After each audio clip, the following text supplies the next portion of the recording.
Hello and welcome to the first edition of the program for the week. I'm Teniola Shoboale. We begin today with stories and happenings that made headlines over the weekend.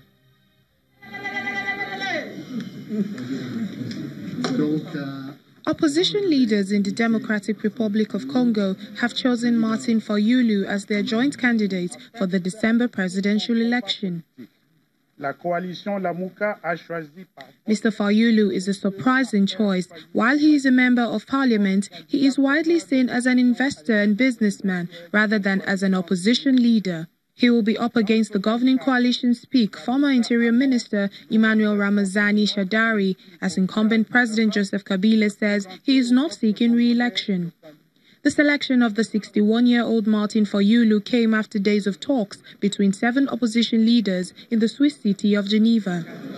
Voters go to the polls on the 23rd of December, and campaigning is scheduled to start later this month.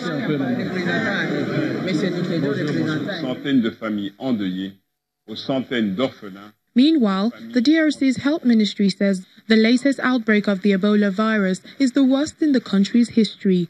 Officials say almost 200 people have died since August, with more than 300 confirmed or probable cases.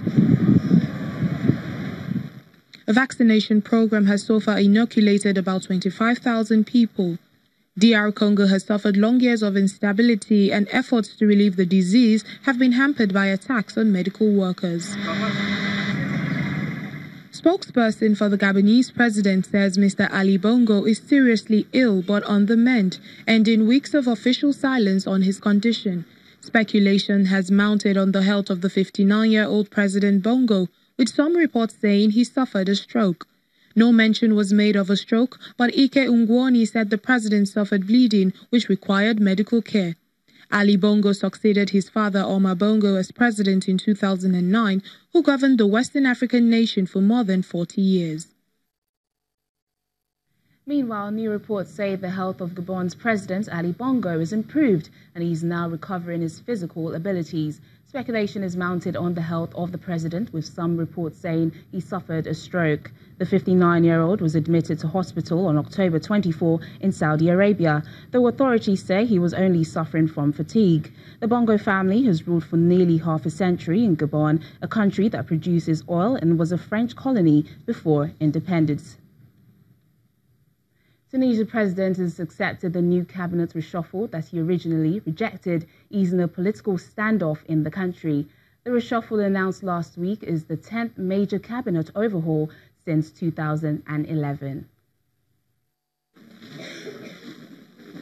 Tunisian President Berji Essebsi says he is ready to swear in 10 new ministers named in a reshuffle that he had originally rejected, easing a high-level political standoff that has alarmed donors.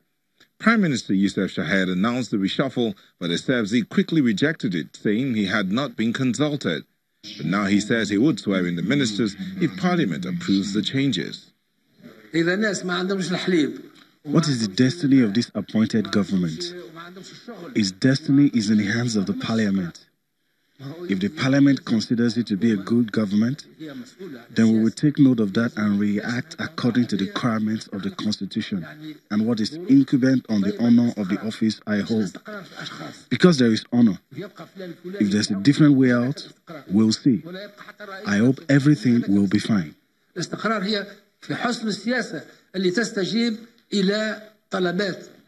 The dispute highlighted tensions at the highest level of Tunisian politics that have been exacerbated by an economic crisis. The Prime Minister has been caught up in a dispute with the leader of the ruling party, Hafez Said Essebsi, who is also the president's son. He accuses Chahed of failing to tackle high inflation, unemployment and other problems.